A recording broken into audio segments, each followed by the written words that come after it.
El modelo agroexportador.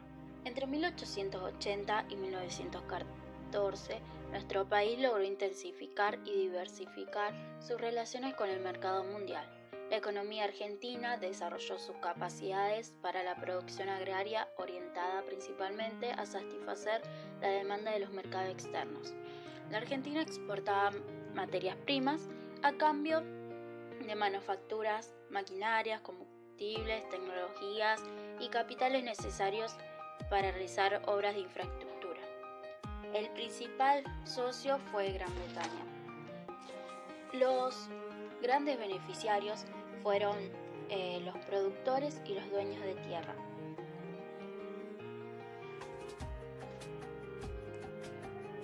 La expansión económica argentina. Las principales características de este modelo eran la integración en la División Internacional del Trabajo. La Argentina vendía materias primas y alimentos a Europa, a cambio de productos industriales y capitales.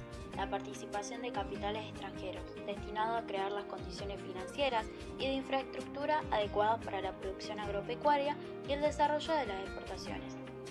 La intervención del Estado, para generar algunas condiciones necesarias.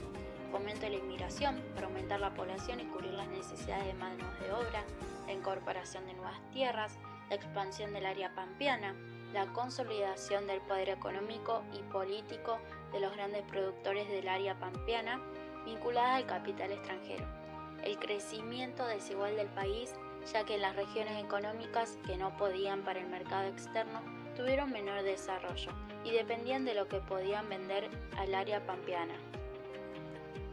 Las debilidades del modelo. El modelo agroexportador colocaba al país en una situación de vulnerabilidad, ya que ese crecimiento se sostenía en la producción de un número limitado de bienes y en la demanda externa. La prosperidad dependía, entonces, de la situación en los países compradores y que se mantuvieran los altos precios internacionales de esos productos. Estas condiciones variaban cuando se producía una crisis en los países centrales, ya que disminuían sus demandas de materias primas y por lo tanto caían los precios de estas en el mercado internacional.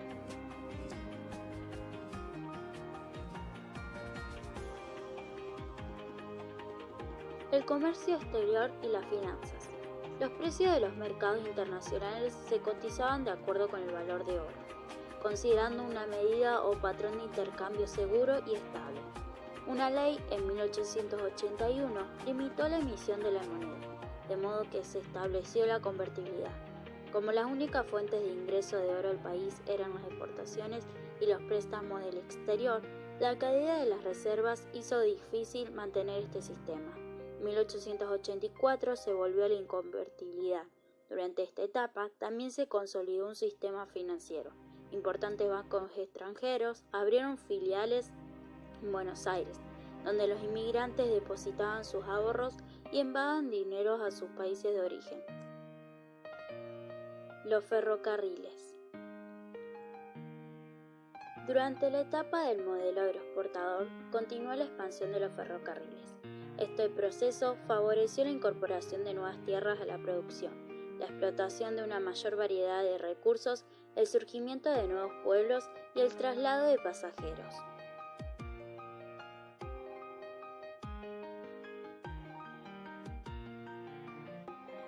La mayor parte de la red ferroviaria de la Argentina se concentraba en la región pampeana, donde se conectaban las zonas productoras con los puertos de exportación.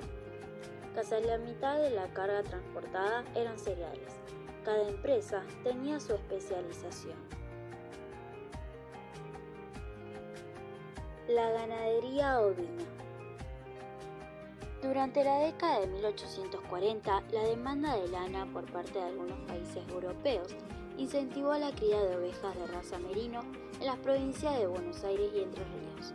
La cría de este ganado requería mano de obra especializada, y como en nuestro país no había personas capacitadas para realizar esta actividad, se incorporaron inmigrantes vascos e irlandeses. Los hacendados introdujeron la raza Lincoln e iniciaron la exportación de animales a pie hacia Europa.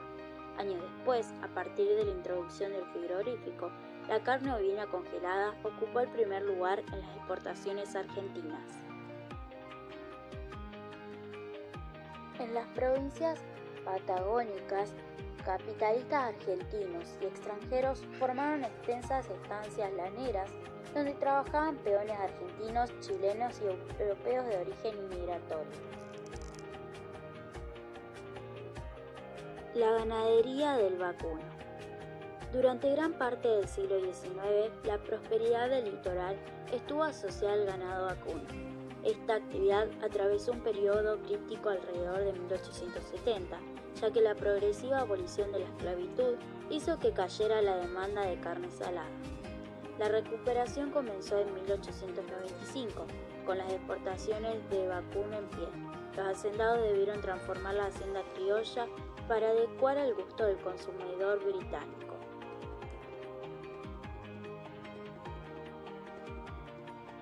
Realizaron cruzas con animales de raza británico.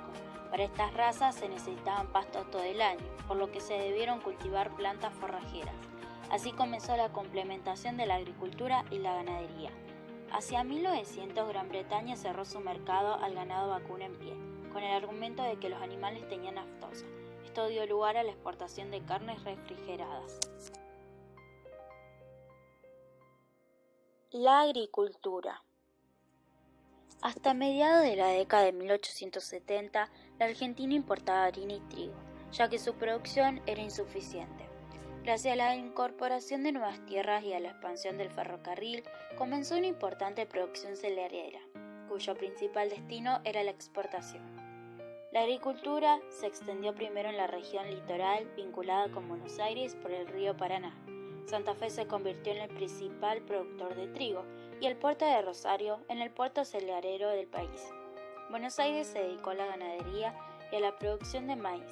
En la provincia de Buenos Aires comenzaron las estancias mixtas, es decir, aquellas que combinaban la ganadería y la agricultura. Este sistema se implementó mediante el arrendamiento, o sea, el alquiler de campos a inmigrantes que realizaban un sistema de cultivos combinados. El crecimiento de la agricultura estuvo relacionado con la utilización de mejoras técnicas, semillas de mejor calidad y maquinaria agrícola, que permitieron acelerar el trabajo y ahorrar mano de obra.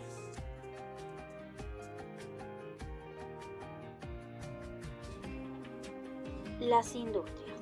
El crecimiento de la producción agropecuaria y el aumento de los capitales alentaron el surgimiento de algunas industrias derivadas de la producción primaria.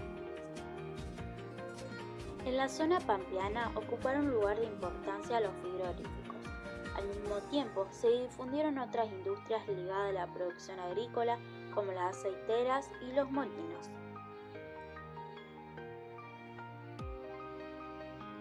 En el interior, la provincia de Tucumán se convirtió en el principal productor nacional de azúcar. Las bodegas de Mendoza fueron las mayores proveedoras de vino para el mercado local. Estas industrias contaron con el financiamiento de capitales locales y extranjeros. El Estado fomentó estas industrias fijando altos aranceles a la importación de azúcar y vino mediante subsidios. La inmigración masiva. La demanda externa de productos agropecuarios que la Argentina podía producir generó la necesidad de contar con una mano de obra abundante. Este problema se resolvió mediante dos mecanismos: por un lado el crecimiento demográfico y por el otro el disciplinamiento de mano de obra. En ambos el rol que tuvo la inmigración fue fundamental. Entre 1875 y 1914 ingresaron a nuestro país 5 millones de inmigrantes. La mayoría provino de España e Italia y en menor medida de Gran Bretaña, Francia, Alemania, Turquía, Polonia y Rusia, entre otros países. Además de los problemas que podían estar padeciendo en sus lugares de origen, los inmigrantes fueron atraídos por Argentina porque les brindaba posibilidades de ascenso social, con libertad ideológica y religiosa. La mayoría llegó al país gracias, por un lado, al accionar de las compañías que instalaron colonias, y por el otro a las cadenas migratorias informales. La inmigración se instaló en las provincias de Buenos Aires, Entre Ríos, Santa Fe, Córdoba y La Pampa. La falta de viviendas adecuadas fue uno de los más graves problemas que debieron enfrentar los inmigrantes, La mayoría se instaló en casas de inquilinato, conocidas como conventillos.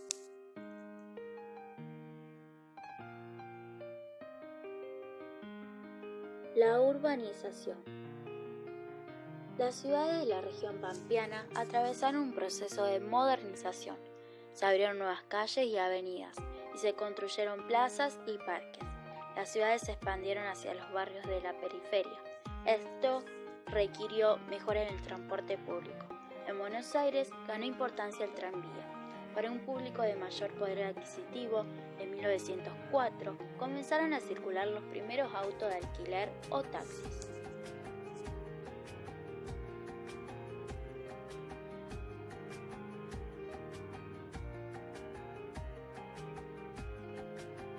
La clase alta. La élite tradicional argentina estuvo constituida por familias de terratenientes ligados a la exportación de los productos ganaderos. En la etapa del modelo agroexportador, estos grupos preservaron su posición privilegiada.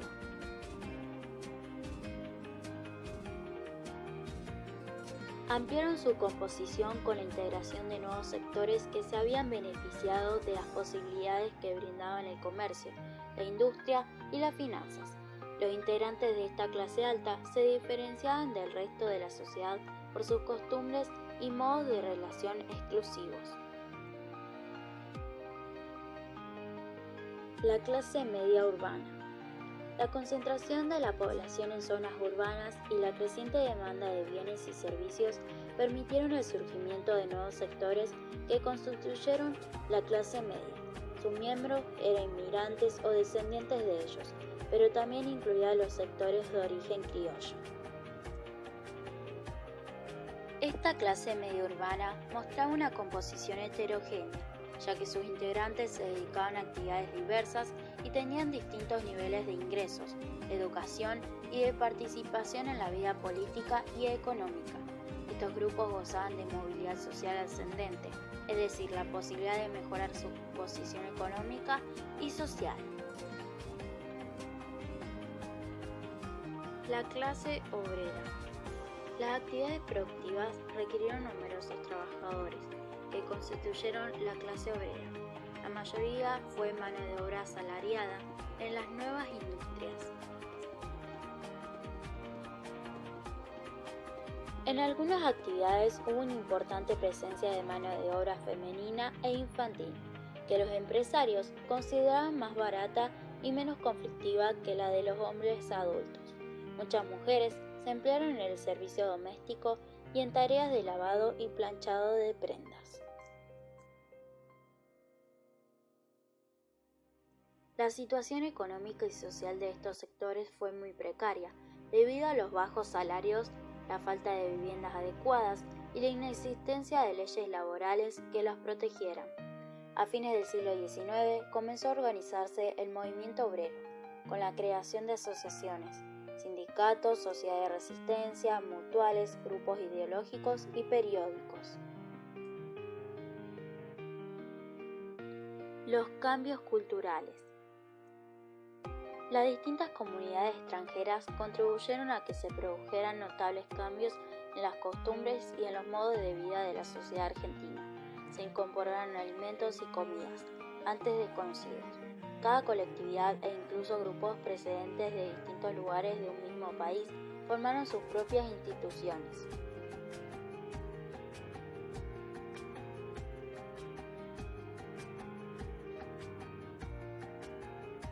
Además, los inmigrantes sumaron sus propias conmemoraciones y festejos a los ya existentes. También introdujeron deportes y juegos, como la lotería, el ludo, el dominó, que eran entretenimientos familiares y de los adolescentes. A fines del siglo XIX surgió el tango, como una expresión de la cultura popular que fue despreciada por las clases altas.